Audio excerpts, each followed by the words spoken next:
Okay. Okay, so to lead us into lunch, we're going to have a little more of a dive into the true, thought leadership in the crypto and blockchain space. Hopefully, you're getting an impression from these two panels that there's a lot of interesting stuff that's still being done, and in fact, I would say still continuing to be done and growing in reality in the blockchain space.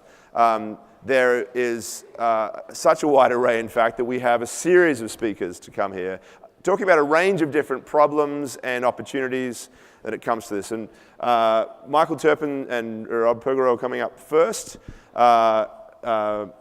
Michael probably, who just threw a wonderful party the other night. Thank you. That was such a good, he's the best guitar playing I've seen for a very long time.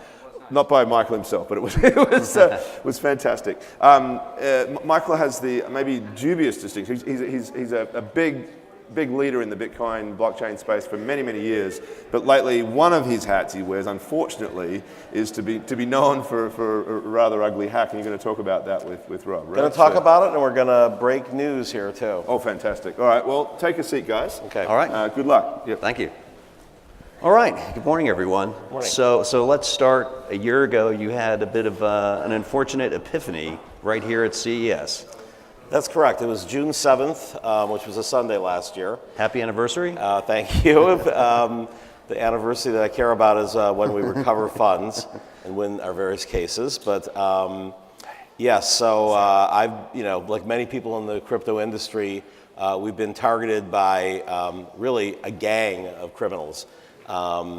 The main gang has been called OG users, which, just like the Craigslist killer being sort of like named after the site it comes from, OGusers.com is an online gaming forum where a number of people who have been arrested for basically, it's alleged, because none of them have been convicted yet, but bribing people from telephone companies to get their secret PINs.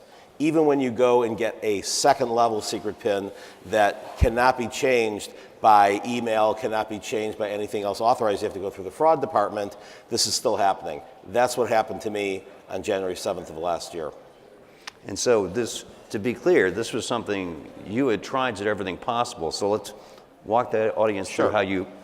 So I've been in the space. Had your account locked I've been down. in the space, as Michael had mentioned, since early 2013.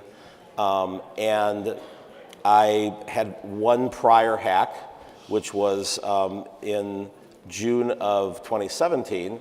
I've always had the best practices of having Google 2FA on any of my accounts. There was a lot of fake news out there. It's like, oh, you should have put Google 2FA in his Coinbase. I don't have a Coinbase account. I do have other online accounts. They're all protected in the best practices. After that, I then spent weeks, because I hadn't thought about putting 2FA on things like my DNS. And literally the first gang went and started trying to steal my DNS addresses. The gang has actually been very famous for stealing Instagram accounts. In fact, virtually all of the leading figures in this gang have stolen their name. Yes, so, it's a big problem. Like, for example, Nicholas Truglia, who's in jail right now, charged with Robert Ross's crime, and also things like literally going in and stealing money from a Coinbase account of a dead guy. He literally, put his face on the dead guy's driver's license and then drained the account. So he's facing about 20-something charges. And I guess I'll announce it. He's the one who did my hack. We have evidence that came out. Among other things, I'm a former investigative reporter, so I've been on this, working with the various authorities and doing some of my own research, and also getting tipsters calling. And that's been accelerating since Truglia went to jail. Maybe they're not afraid of him anymore. But during the bail hearing that he had, they were able to go and get things from his iCloud account, because they seized all sorts of stuff, his phone, a Trezor, some cash, and they were able to get it probably through his laptop, that's what brought Silk Road down, into his iCloud account. And they, in open court, and thank you for Rob, who's here, for actually transcribing it before it became public record, they were talking about all the people he had hacked, and he had bragged on the 7th that to his dad, screw you, this is a big day for me, I just made $20 million.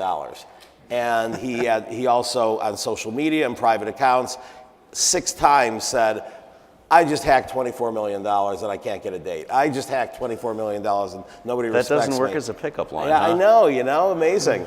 And so a lot of evidence to show that he's not the only, but we put into our suit that we filed on New Year's Eve in Los Angeles, which is a 310 number, and I still have a home in Los Angeles. And we sued not only for the theft of $24 million, but for racketeering under the RICO Act, which is triple damages. And we named 20 does because we believe there were at least 6, possibly as many as 12 other people involved. The way this gang works is that one person's responsible. It's kind of like a bank robbery where you have like the guy with the getaway car and you've got the one that comes in with the guns.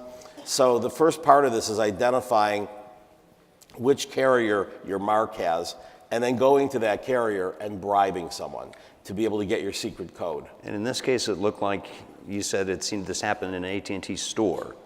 Well, new evidence is coming out. So the AT&T store is basically where someone walked in, and we, of course, suspected the person in the store, but it looks now, and this is in the suit, that he had previously bribed somebody upon information and belief, as my lawyers always like to put in the lawsuits. I try not to have something that's not in the lawsuit. Had previously paid someone in like a call center or in some other area of AT&T. We're still trying to get the exact name, and so is law enforcement. Right, and again, this was after your account was basically put on double secret probation. That's correct. No one could change it without showing ID. Right. Not just providing a password, not just providing you an literally campaign. have to go through like, not just ID even, you have to go through like the fraud department and quite a few steps. What they didn't tell you is that unlike a bank where if you forget your PIN, you can't just call up customer service and get it. They don't have any hardware encryption. They don't have any sort of ability of somebody who's making $5 or $10 an hour domestically or $5 an hour overseas or less to basically be bribed and give up that information. This would go away if you simply had it encoded where you have to give that number and it's just in the store when you say, give me your 6-digit number, or when you're calling in, give me your 6-digit number, and the system says pass, fail. And that's not how it's working right now. That's not how it's working right now. And one of the big initiatives, other than wanting to get my money back and some damages for the hell I've gone through this last year, is to really get the phone companies to own up the responsibility to either by force of a government agency or if they're smart on their own through a CTIA or some other type of thing, say, okay, we recognize that we need better security and this is a fix. And that's literally all you need is 2 things. Number one, and when anybody opens up a new account, or if you have one, be notified. You have normal security if you're, student with hardly any money in Michigan and you're not into crypto and you barely have a bank account. You probably don't need the extra security. They don't charge for the extra security, but they don't really let you know. And they need to let you know. And the second thing is, once you're on high security, it's pass, fail, and software. This is a $180 billion company. They can figure out how to make it pass, fail, and software. TSA, you can't have somebody go and manually override it. You can't do that with your bank account. But in the meantime, I think you told me you've basically sworn off of using SMS for 2-step verification when you can. Oh, well, yeah. I mean, I've removed SMS every place that I can. So and I also, when I have to do it, I don't do it with, my only main phone, which is linked to anything, isn't linked to anything. So, yeah. I mean, people in the industry now, they get burner phones as their main phones. They basically have Google Fi, if you could do it. And all my other phones that people have known for years about me basically are now virtual. Yeah, so I'm free. So writing about this for Yahoo Finance led me to take the same step and remove my cell phone number from all the important accounts.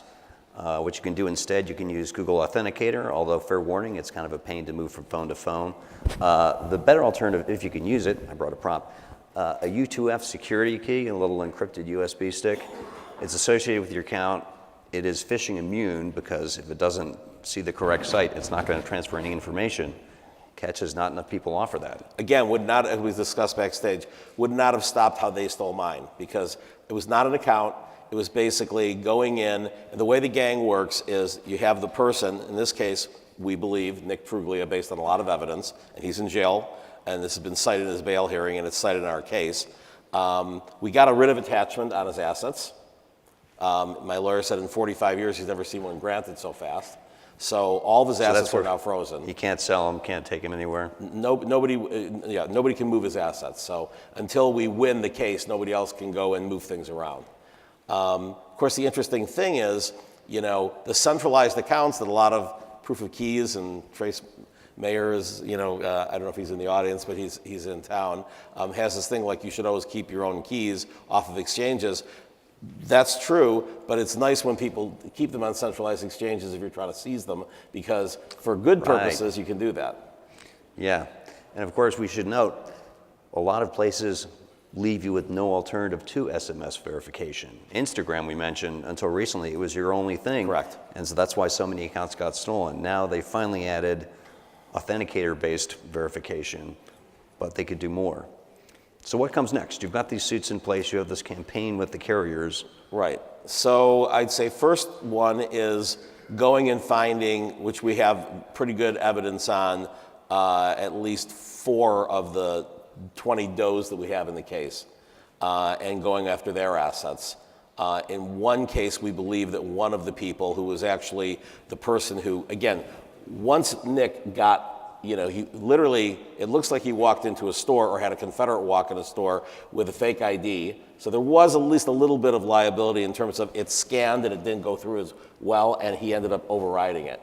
But from what we can tell, that's not how he got into the account. It was done through, getting that 6-digit PIN.